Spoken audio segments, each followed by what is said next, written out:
13 y versículo 58. Si me puedes arreglar el micrófono, mijo, como estaba hace un ratitito, te lo agradezco. Mateo capítulo 13 y versículo 58. Cuando lo tenga, así como está sentadito, vamos a leer la palabra. Amén. Estemos orando siempre los unos por los otros y permitamos que Dios haga algo. Una de las cosas que más cuesta en este tiempo, hermanos, es conectar. Pero no conectar a través de las redes sociales. Eso es lo más fácil ahora. Eso es lo que está, hermanos, a la vuelta de la esquina. Pero en las congregaciones cuesta conectar. ¿Y a qué me refiero? Por lo menos tenemos que conectar. Usted y yo tenemos que aprender a conectar.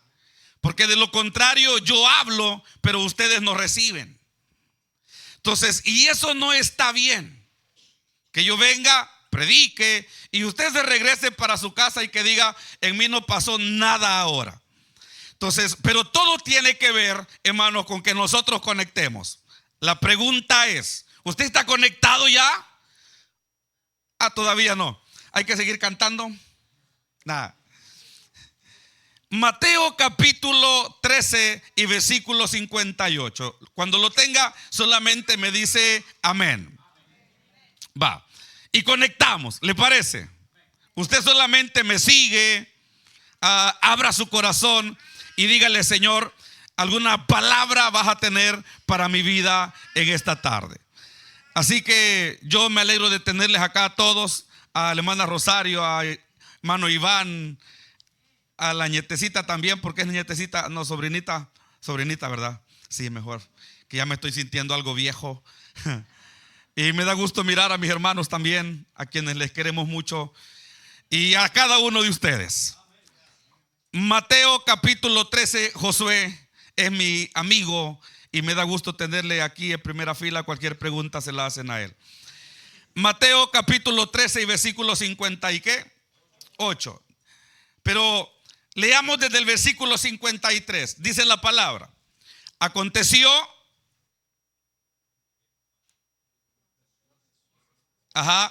que cuando terminó Jesús estas parábolas, se fue de ahí. Y venido a su tierra, espéreme, comencemos desde ahí. ¿A dónde fue Jesús? Va, a su tierra de él. Amén. Dice, y venido a su tierra, les enseñaba en la sinagoga de ellos, de tal manera que se maravillaban y decían, ¿qué decían? ¿De dónde tiene esta sabiduría y estos qué? Y estos milagros. ¿No es diga conmigo, no es el hijo del carpintero? Y oiga, ¿no se llama su madre María y sus hermanos Jacobo, José, Simón y Judas? ¿No están todas sus hermanas con nosotros? ¿De dónde pues tiene todas estas cosas? Y se escandalizaban de él. Pero Jesús les dijo: no hay profeta sin honra, sino en su propia tierra y en su casa. Y no hizo ahí muchos milagros a causa de la incredulidad de ellos. Así que comenzando de ahí, yo no les voy a hablar demasiado tiempo ahora. Ustedes saben, 170, 180 minutos y nos vamos. Pero comenzando de ahí, yo quiero decirles, hermanos, esto, mire, que hay por lo menos 3 cosas que nos van a privar como iglesia de ver milagros. Lo que hemos dicho siempre, toda la vida, y lo que nos hemos preguntado es, ¿por qué no pasan más con frecuencia? ¿Por qué no los miramos más a menudo? ¿O por qué vamos a ser realistas y decimos, le llamamos milagros a cosas que en verdad no lo son? Pero eso es si nos paramos bien firmes. Por ejemplo, nos duele la cabeza, nos tomamos la pastilla y ¿quién hizo el milagro? Dígalo así, con solvencia, realistamente. ¿Quién hizo el milagro? La pastilla. Pero ¿a quién se lo atribuimos? A Dios. Ahora, bendita gracia, nuestro Dios es exaltado por todo. Sin embargo, a eso no se le puede llamar un milagro. Porque un milagro es esperar que Dios haga las cosas sin intervención humana. Ahora, si usted intervino humanamente, no se llama milagro. Ahora, yo sabía que esto no les iba a gustar. Yo ya sabía. Ahora, pero ya vamos a ver lo que es un milagro, aunque ustedes ya lo saben. Ahora, una de las cosas que nos privan a nosotros de los milagros, Jesús lo menciona ahí. Y lo hemos mencionado nosotros muchas veces. Y se llama, diga conmigo, incredulidad. Sí lo sabe decir, ¿verdad? Diga, incredulidad. Hermana Hilda, me da gusto mirarle. Les amamos en Cristo y qué bueno que le tenemos con nosotros de nuevo. Incredulidad. Eso dice Mateo capítulo 13 y versículo 58. La pregunta es, ¿de dónde viene la incredulidad? Porque yo me detuve a pensar un rato y no crean, la cabeza me dolió. Pero ¿de dónde viene la incredulidad? Pregúntele al hermano que tiene a la par y dígale, ¿eres incrédulo o tienes fe? Dígale. Ahora, Jesús no hizo muchos milagros a causa de la incredulidad. Pero ¿de dónde viene la incredulidad? Esa es la pregunta. ¿De dónde viene la incredulidad? ¿Por qué no hizo muchos milagros? Mire, le voy a decir tres cosas y lléveselas en el corazón. Primero, vino del conocimiento del origen del que los estaba haciendo. Ya le voy a explicar eso. ¿De dónde vino la incredulidad de esta gente? Ellos dijeron, pero es que ya lo conocemos. Entonces la incredulidad muchas veces viene porque nosotros pensamos que ya conocemos la persona que nos está predicando, la persona que viene a ministrarnos, que viene a cantar o que viene a hacer algo. Ahora, en esta porción de la palabra entiendo, en primer lugar, que la incredulidad vino porque ellos dijeron, ya lo conocemos a él, dijeron ellos. Entonces, al decir ya lo conocemos, lo primero que llegó fue incredulidad. Entonces vino del conocimiento del origen del que los hacía. Ellos dijeron, ¿no es este el hijo del carpintero? Oiga eso. Si hubiera sido alguien que venía de la realeza, posiblemente no hubieran sido incrédulos. Si hubiera sido un doctor de la ley, un rabino o alguien pudiente, posiblemente hubieran creído más luego. Pero a ellos habían visto, ¿a quién? A Jesús crecer ¿a dónde? En la carpintería. Entonces dicen ellos, ¿no es este el hijo del carpintero? Dice, ¿por qué él realiza estos milagros? Ahora oigan esto. Muchas veces, hermano, lo que pasa es con la gente que conocemos que nos creamos prejuicios. Y aquí es donde viene lo mismo de la incredulidad, porque nos creamos prejuicios. Ahora, ¿quién de ustedes sabe lo que es un prejuicio? Todos. ¿Alguna vez han prejuiciado ustedes a alguien? No me conteste. Pero ¿alguna vez han prejuiciado a alguien o han prejuiciado a una iglesia, por ejemplo, que ustedes nunca han ido, pero dicen, y ni fuera ahí? ¿Por qué? No me contesten. Pero oiga, esta gente lo que tenía eran prejuicios. Ahora, ¿qué es un prejuicio? Y grábeselo en el corazón. Mire, los prejuicios son juicios u opiniones preformadas sobre algo o alguien, generalmente negativas, sin haber tenido la oportunidad de haber obtenido información o experiencia directa para formarla. En otras palabras, si nosotros tenemos un prejuicio, después podemos hasta convertirlo en un chisme. La gente dice, todos los que van ahí son ¿qué? Yo no estoy diciendo nada. Pero a eso se le llama un prejuicio. Entonces la gente no recibió milagros, ¿pero por qué? Por la incredulidad. Pero la incredulidad vino ¿de a dónde? Del prejuicio.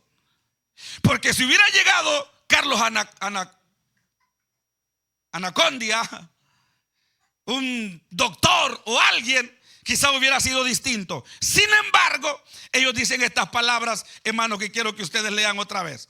Versículo 54, capítulo 13 de Mateo. Dice, y venido a su tierra, les enseñaba en la sinagoga de ellos, de tal manera que se maravillaban y decían, ¿de dónde tiene esta sabiduría y estos milagros? Pero oiga esto, hermano. Dice, ¿no es este el hijo del carpintero? Y hubo una ocasión cuando dijeron, pero de Nazaret puede salir algo de bueno. Dijeron ellos, en otras palabras, no es posible que ese hombre venga y haga milagros como los que nosotros estamos viendo. Entonces, por eso ellos se armaron lo que se llama un prejuicio o una opinión preformada sobre Jesús. Y dijeron, no podemos creer lo que Él está haciendo. Ahora, ¿qué les quiero enseñar con esto? No es cierto, y les he dicho a ustedes, que muchas veces esperamos un gran evangelista para que haga el milagro. Por ejemplo, si viniera, ¿quién ahorita de los que está pegando fuerte? Ya no hay, ¿verdad? Ya no hay. Carlos Harrigan. ¿Quién? Menciónenme un evangelista que esté pegando fuerte, que toque a la gente y haga milagros. ¿Quién? No hay. Eso indica que estamos en problemas. Lo que sí tenemos es gente que está pegando golpe, pero en fama. Pero los milagros han dejado de suceder, hermanos, hasta en los grandes eventos. Pero en el tiempo pasado, usted sabe, las cosas eran distintas. Los estadios se llenaban y la gente recibía milagros. Ahora, ¿qué pasó entonces? ¿A dónde estamos nosotros? Hermano, mire, en primer lugar, estamos incrédulos. Porque ahora, por lo que ha pasado a nuestro alrededor, estamos prejuiciados. Y la gente llega a la iglesia, algunos, espérenme, aquí gracias a Dios, no. Para nada. Pero de repente la gente llega a la iglesia, pero con un propósito que no es el que tiene que ser. ¿Para qué nos ha llamado el Señor? En primer lugar, para ser salvos. En segundo lugar, ¿para qué cree usted? Para predicar, para compartir el mensaje. Ahora, los milagros, el Señor no ha creado iglesias para que nosotros vengamos y solamente recibamos el milagro. Eso es extra. Pero Dios nos está llamando, hermanos, para que creamos que Él tiene poder para hacer cosas grandes. Ahora, ¿pero qué nos está matando? El prejuicio. Porque la gente allá afuera está prejuiciosa de las iglesias. Y llega a la iglesia y lamentablemente van a encontrar cosas que no deberían encontrar. Ahora, ¿qué les parece si nosotros cambiamos y le damos a la gente que llegue algo diferente? No solamente una bienvenida, sino que ellos sepan que traemos el corazón dispuesto para poder adorar a un Dios vivo que es capaz de hacer cosas grandes. Ahora, el ancla no se puede quedar, hermanos, en el vacío. Tenemos que crecer, pero no solamente numéricamente. Eso se puede hacer, estrategia y todo. El plan de Dios es que crezcamos espiritualmente. Y eso cuesta más, porque eso depende de cada uno de ustedes. No le quiero preguntar, pero ¿a qué vino esta tarde? Y no me responda. Va conmigo, ¿verdad? Va. En otras palabras, mire, podemos nosotros juzgar a alguien sin conocerle y formar un concepto sobre esta persona igual sin conocerle, únicamente por lo que nosotros oímos. Así que la gente estaba maravillada. Milagros y unas palabras lindas que Jesús decía. Pero dijeron, pero si este es el hijo del carpintero. Y todavía dicen, pero ¿qué no es? Son sus hermanos Jacobo. Y dice, y también aquí están sus, o sea que conocemos a toda la familia. Y la familia es familia de carpinteros. No sé si hasta las muchachas hacían mesas o sillas y colaboraban para la casa. Entonces de esa casa salió el que ahora anda haciendo maravillas y anda predicando el evangelio. Y dice que en su tierra no pudo hacer milagros. ¿Por qué? Por la incredulidad. Pero la incredulidad llega, hermanos, porque nos creamos nosotros prejuicios. Entonces, y necesitamos quitarnos eso. ¿Cuántos de ustedes me vieron a mí y les caí mal de primas a primera? No digan amén, por favor. Pero no es cierto que a veces sin conocer a alguien decimos, pero mire, algo orgulloso, ¿verdad? Y luego tenemos la oportunidad de platicar y decimos, pero es que mire, hermano, qué distinto es a como yo creía. Porque nos hacemos prejuicios. Entonces evaluamos a alguien sin antes conocerlo. Ahora, a Jesús hay que conocerlo. No podemos evaluar las cosas que Cristo hace solamente por lo que los demás nos digan. Cada uno de nosotros necesita tener una experiencia personal con Cristo. Y entonces ya no van a haber prejuicios. Van a decir, es que yo creo. Bueno, María ha mencionado ahora a los 3 hebreos. Ellos creían no por lo que habían oído, creían por lo que habían visto. Cuando usted vea lo que Dios hace, no va a volver atrás, hermano. Usted va a seguir adelante, no importa lo que pase. Así haya pobreza, así haya enfermedad, así haya lo que haya, usted va a avanzar. Porque va a saber que está en este lugar no por lo que ha oído nada más, sino porque sabe que hay un Dios poderoso que lo va dirigiendo. Segundo, ¿por qué los milagros no pasan? No pasan, y esto se lo dije el domingo pasado, no pasan por obra del enemigo. Y tercero, y ya voy a terminar, solo me faltan como 50 minutos. Mire, y esto es importante que lo sepa usted. ¿Por qué no pasan los milagros? Por el poco conocimiento, hermanos, de esta palabra. Como no la sabemos, entonces los milagros han dejado de pasar. La hermana Nubia ayer a los muchachos les dijo, ¿cuántas horas les dijo, hija, más o menos que pasaba alguien en redes sociales? Un promedio de 8 horas en el día. Según encuestas, un promedio de 8 horas en el día. Que no solamente los jóvenes, también nosotros los más jóvenes altitos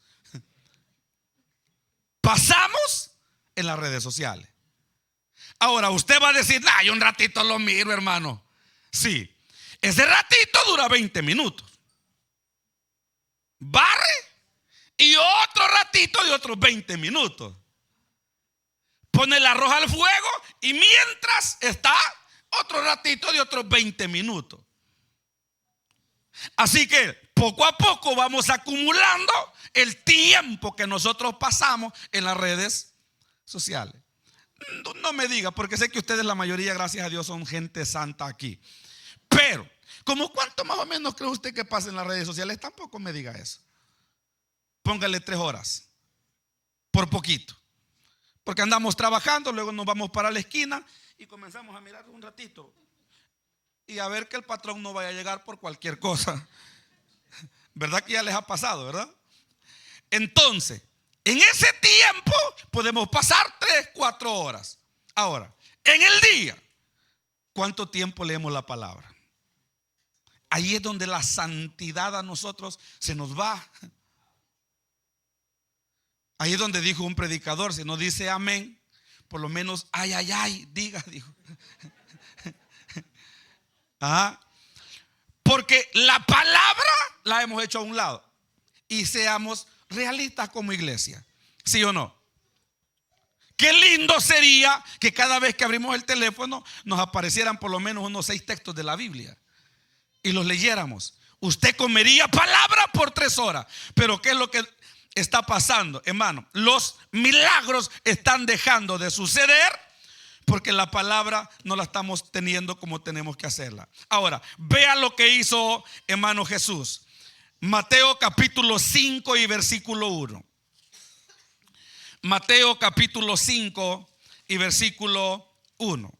Y oiga lo que dice la palabra. Usted ya se sabe eso, pero oiga qué lindo. Mateo 5:1. La palabra.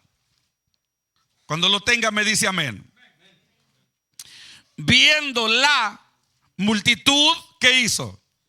Subió al monte y sentándose vinieron a él sus discípulos.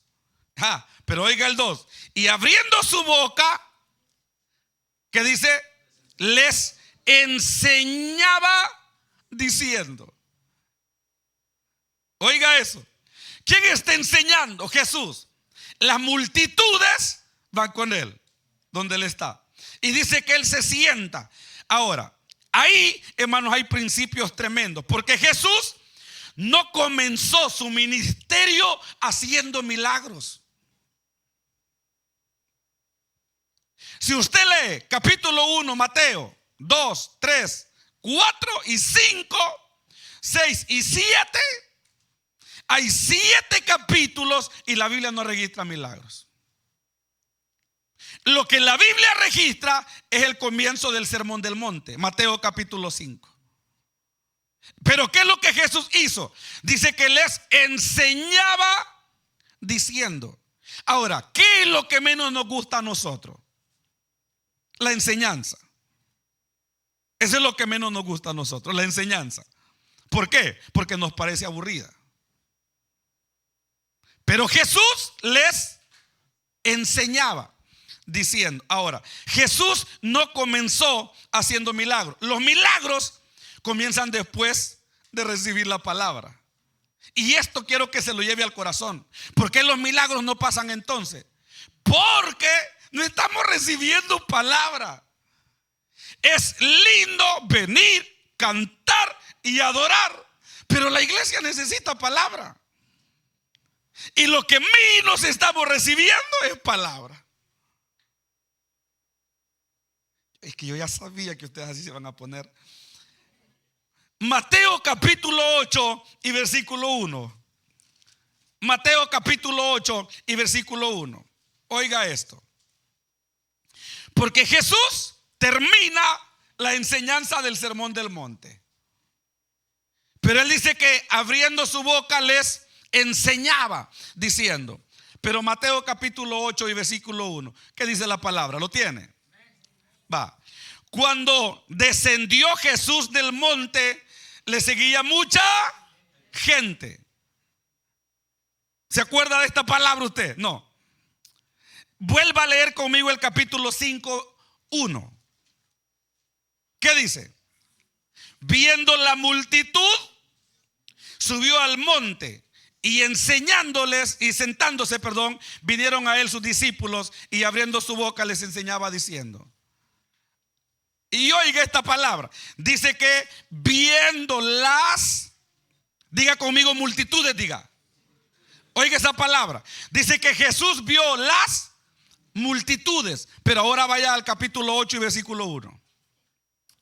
Cuando descendió Jesús del monte, le seguía. Y la pregunta es, ¿cuál es la diferencia entre multitudes y mucha gente? ¿Es la misma o cambia? ¿Seguros? Porque si cambia, indica que Jesús sube al monte con multitudes, pero baja con mucha gente. No sé si ya se dio cuenta. Jesús sube con multitudes, pero baja con mucha gente. ¿Por qué? Porque capítulos 5, 6 y 7 Él les enseñaba. Aún les enseñó acerca del divorcio, Jesús y la ira, Jesús y esto, léalo. Hay cantidad de gente ahí que en ese sermón del monte le aseguro que se fueron. Por eso dice que vio multitudes, se sentó y les enseñaba. Pero cuando venía para abajo, solo venía con mucha gente. Porque mucha gente fue confrontada. Y entonces se fueron. Porque ¿quién va a querer estar en una iglesia que le diga, donde le digan que si sigue pecando se va a ir al infierno? ¿Le gusta o no le gusta? Ajá. ¿Quién va a querer estar con alguien que nos enseñe que la santidad todavía tiene que ser un modelo de vida para nosotros? Entonces, pero cuando escuchamos la palabra, preferimos lo otro. Hábleme de algo bonito. Hábleme que me va a ir bien y que voy a recibir milagros. Y los milagros vienen.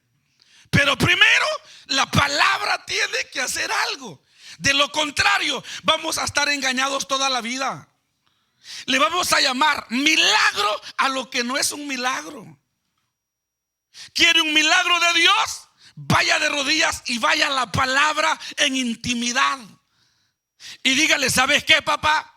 Esto que tengo, los doctores dicen que ya no hay nada. Y es más, aunque hubiera algo, voy a esperar que tú obres el milagro.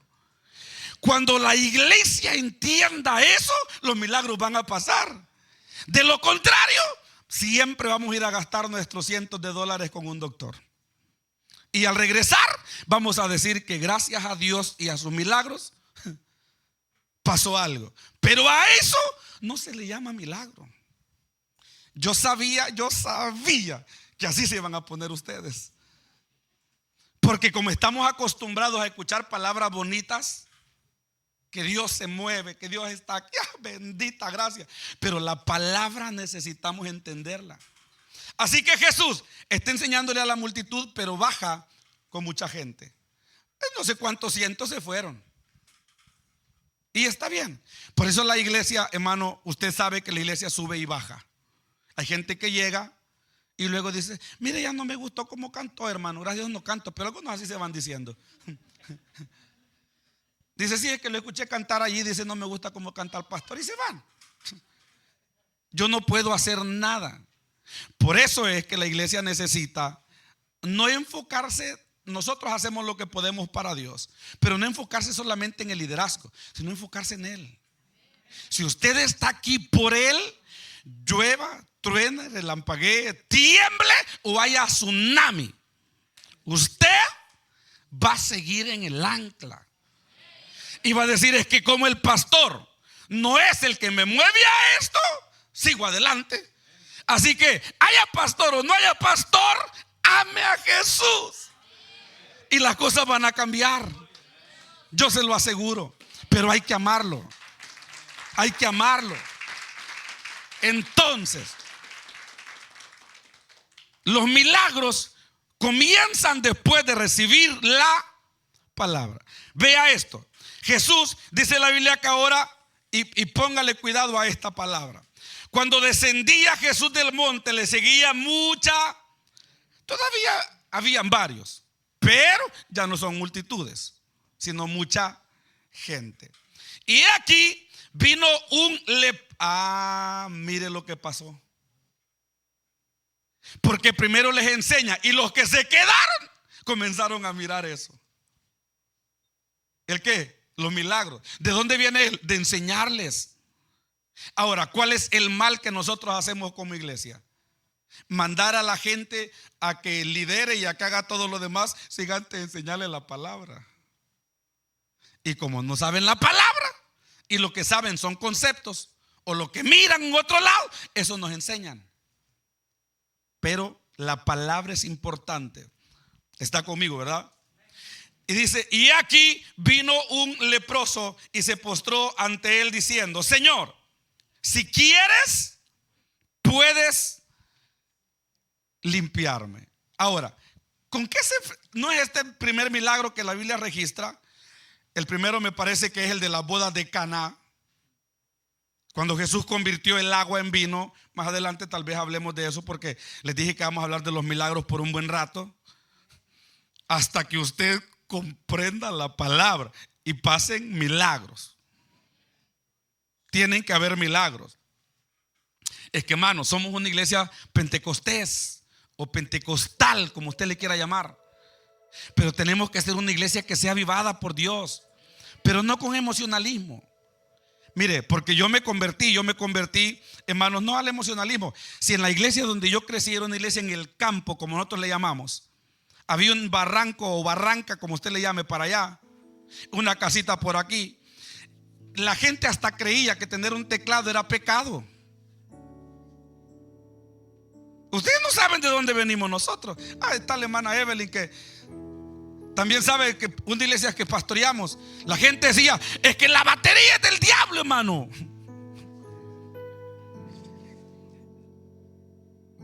Sí. Ahora, ¿por qué le menciono esto? Porque la gente agarraba una guitarra acústica, una guitarra, hermano, sin conexión a ninguna bocina, nada. ¿Sabe lo que ocupábamos nosotros? Los muchachos, Ivancito creo que no lo conoce. A ver, ¿qué otro muchacho joven? No, todavía no. Pero ¿quiénes se acuerdan? Hace poco estábamos haciendo mención con alguien de unas bocinas de intemperie que le llamaban antes. ¿Alguien de ustedes las conoce? Sí. Con nosotros estábamos hablando, hermano. Estas bocinas, Ivancito, te voy a explicar. Estas bocinas son como ¿qué les puedo decir que son? No son una caja. No te ha explicado tu papá, ¿verdad? Hagan de cuenta y caso, son así redondas, como un cono de sorbete, va. ¿Sí? Como un cono de sorbete. Pero al final, aquí está la parte ancha, y al final, ahí es donde tiene ese motorcito que da vida.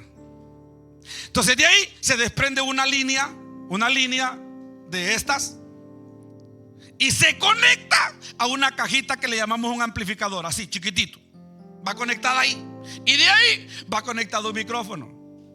Entonces la iglesia no tenía bocinas como esta, porque por eso se le llama bocina de intemperie, porque se ponen los árboles, en un árbol de mango allá afuera, en un árbol de aguacate allá afuera, o en el techo. Yo me acuerdo que en la iglesia donde me convertí, dos tenía el pastor ahí, una aquí y la otra allá. Y haga de cuenta y caso, casi ese sonido llegaba de aquí a Concord, hermano.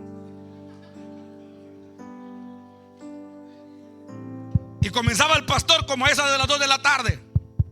Hermanos, solamente para acordarles o recordarles que el culto va a comenzar dentro de 15 minutos. Ahí veníamos todos en aquel pedrero, unos corriendo, trotando, caminando, y llegábamos a ese lugar. Adentro no se oían bocinas. ¿Sabe quién disfrutaba el culto?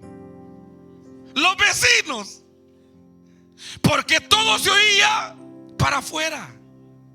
Ahora, hoy nos enseñaron que todo es para adentro, pero antes era para afuera.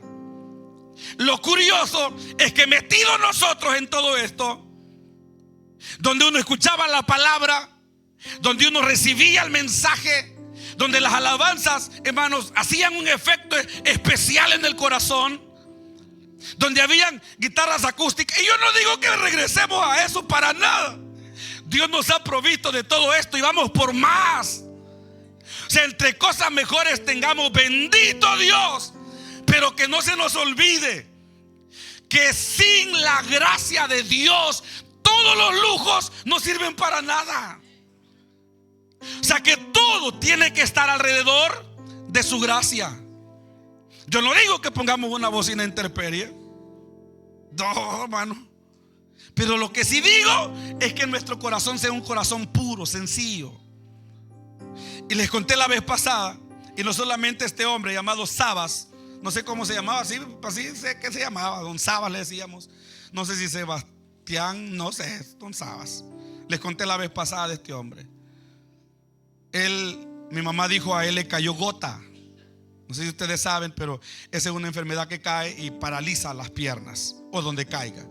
Así que el hombre se arrastraba con un bordoncito, tenía que sujetarse, pero él arrastraba una canilla, luego arrastraba la otra canilla. Él así venía por toda la calle, arrastrándose. Y desde lejos uno escuchaba cuando él iba arrastrando las piedras acá, aquí con la otra canillita, y luego ponía el bordón. Ese hombre no se perdía un culto en la iglesia, hermano.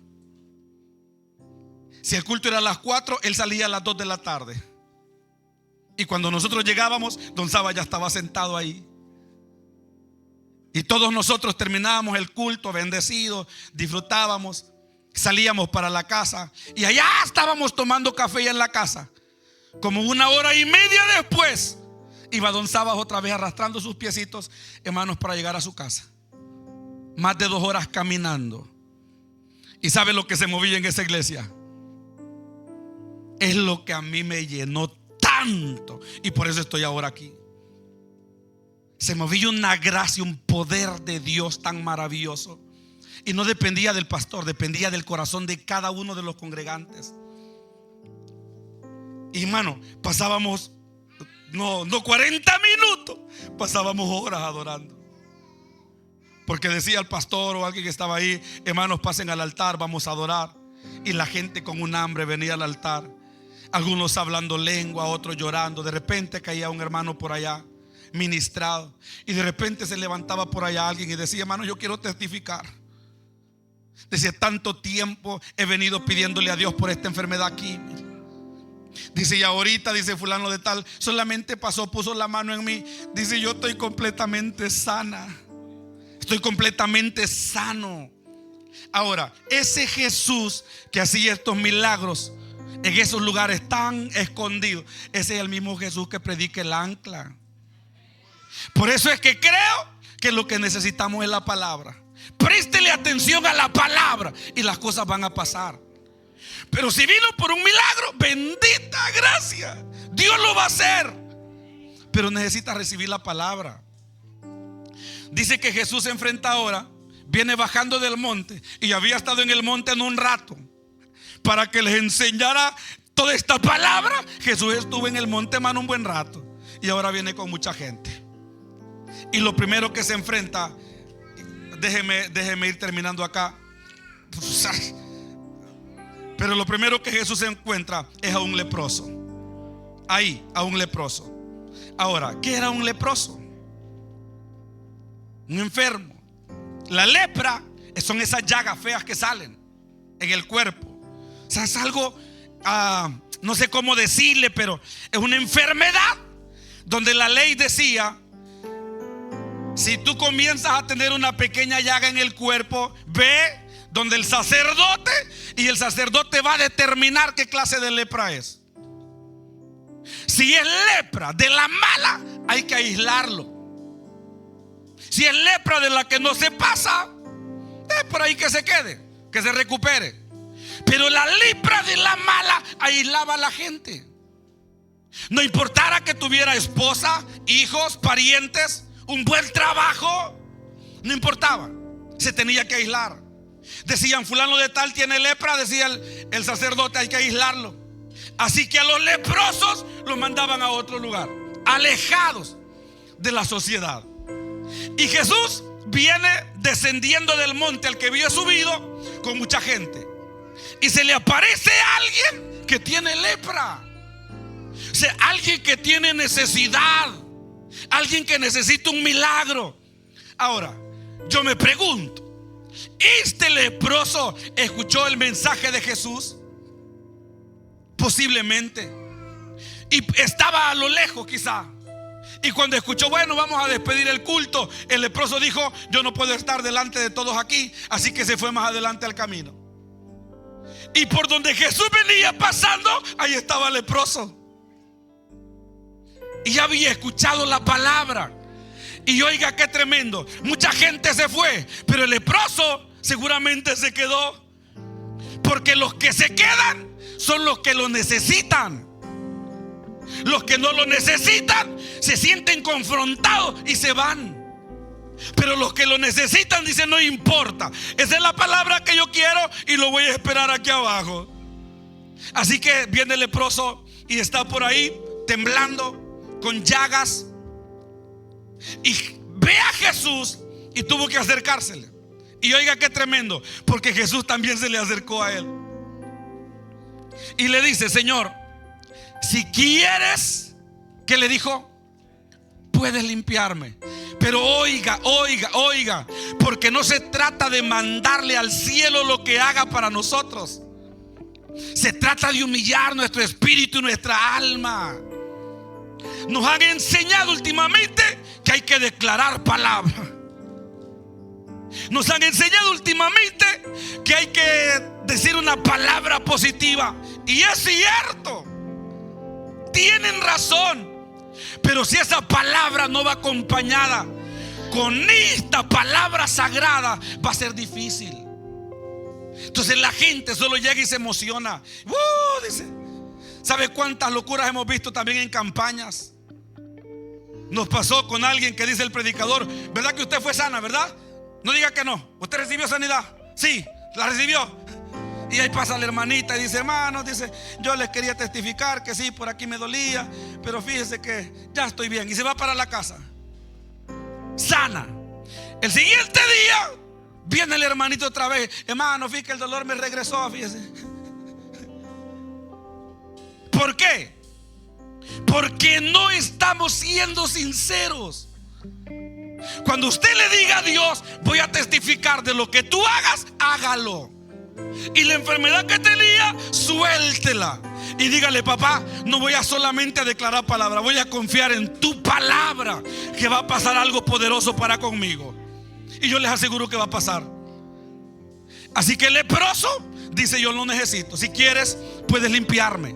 Y Jesús le dice estas palabras lindas, porque Jesús sí quiere. Le dice: sí quiero, le dijo, sé limpio.